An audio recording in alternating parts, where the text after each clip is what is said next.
Hello বন্ধুরা, আমি Gargi Mukherjee from Bardhaman. আচ্ছা, তোমাদের আজকে আমি একটা ছোট্ট বিজনেস টিপস দিচ্ছি, শোনো। দেখো, আমি যে খুব বিশাল বড় বিজনেস ওম্যান সেটা না, তবে হ্যাঁ, আমার ছোট্ট একটা বাড়ি থেকে বিজনেস আছে। লেডিস গার্মেন্টসের বিজনেস, তার সঙ্গে এডি জুয়েলারি আছে, ব্যাগ আছে। তো তোমাদের আমি ছোট্ট একটা বিজনেস টিপস দিচ্ছি। দেখো, অনেক সময় এরকম হয়, ছেলেই বলো বা মেয়েই বলো নির্বিশেষে, যে আমরা অনেক সময় একটা বড় অ্যামাউন্ট ইনভেস্ট করতে চাই কোনো একটা বিজনেস খোলার আগে। ধরো তুমি চিন্তা করছো তুমি কোনো বিজনেস খুলবে, তুমি কোনো বিজনেস করতে চাও। তো ধরো তুমি একটা দোকান নিতে চাও, ঠিক আছে? ধরো তুমি একটা শপ রেন্টে নিতে চাও। এবার রেন্টে নেওয়ার আগেও দেখবে আগে তোমাদের একটা 5 মাসের 6 মাসের বা বছরের টোটাল ভাড়াটা এককালীন দিতে হয় সিকিউরিটি মানি হিসেবে।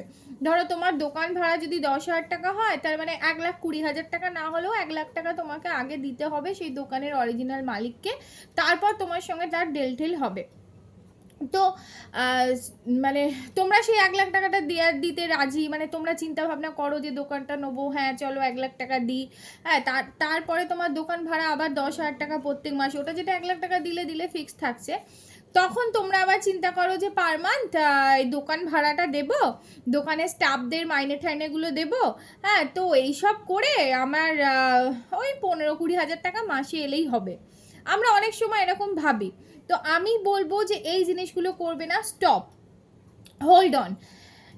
যে জিনিসটার জন্য তোমাকে এতটা ইনভেস্ট করতে হচ্ছে, এককালীন 1,00,000 টাকা দিতে হচ্ছে, প্লাস মাসে তোমাকে একটা টাকা দিতে হচ্ছে, তারপর দোকানের আদার্স খরচা আছে, কিভাবে দোকান চলবে না চলবে কোনো গ্যারেন্টি নেই, কোনো সিওরিটি তো নেই, কারণ ওইখানে তো তুমি বিজনেস করে আসোনি, তুমি নতুন করতে যাচ্ছ সেখানে বিজনেস, কোনো সিওরিটি নেই পার ডে তোমার কি সেল হবে, সেখান থেকে সব খরচা মিটিয়ে আদৌ তোমার কাছে কিছু থাকবে কি না, গ্যাসের দাম, স্টাফের মাইনে, দোকান ভাড়া থেকে শুরু করে মাল মেটেরিয়াল সমস্ত কিছু দিয়ে তোমার কাছে আদৌ থাকবে কি না।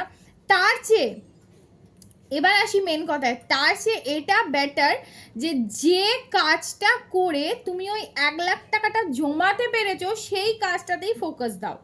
ঠিক আছে? তুমি এই যে 1,00,000 টাকা ইনভেস্ট করছো, পাশাপাশি দোকানটা খোলার জন্য আবার 1,00,000 টাকা হাতে নিয়ে তুমি নামছো, কিছু একটা কাজ তো তুমি করেছো এর আগে, বা কিছু একটা আর্নিংস তো ডেফিনেটলি তোমার আছে, যার জন্য এই 2,00,000 টাকাটা তোমার সেভিংস হয়েছে। এবং সেই 2,00,000 টাকাটা জোর আছে, ধরো চলো তর্কের খাতিরে আমি ধরলাম তোমার 2,00,000 টাকা নেই, তোমার কাছে 1,00,000 টাকা আছে, 1,00,000 টাকা তুমি ধার নিয়ে এই দোকানটা আবার তুমি করতে চাইছো। তো আমি তোমাকে ডেসপারেটলি বলবো এইদিকে এগিয়েও না।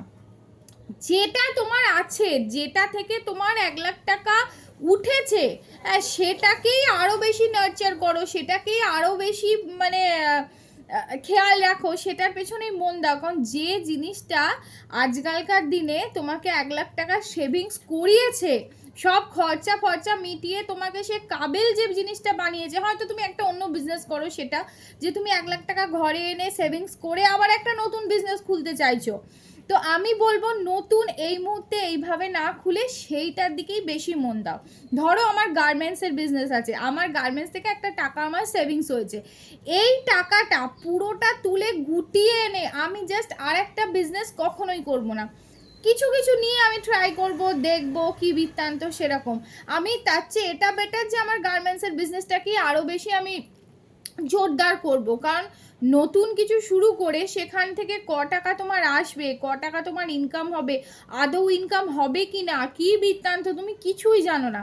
তাই পুরনো যেটা আছে, যেটা আমাকে এইটুকু জোর দিয়েছে, একটা বিজনেস করে, চুপ করে বসো, একটা বিজনেস করে সব খরচা মিটিয়ে, আজকাল বর্তমান যে পরিস্থিতি, বাড়িতে টাকা নিয়ে আসা একটা বড় ব্যাপার, সেখানে সব খরচা মিটিয়ে, বাড়ির সব কিছু মিটিয়ে যে বিজনেস তোমাকে সেভিংস করার কাবিল বানিয়েছে, তুমি সেই বিজনেসটাকেই নার্চার করো, তুমি সেই বিজনেসটার ওপরেই বেশি মন দাও। এখন অন্য কিছুতে তুমি তোমার সর্বস্ব জমা পুঁজি ঢেলে যদি দাও, সেটা কিন্তু একটা রিস্কের কারণ হয়ে যায়। তো এটা ছিল একটা বিজনেস টিপ আমার আর কফির তরফ থেকে।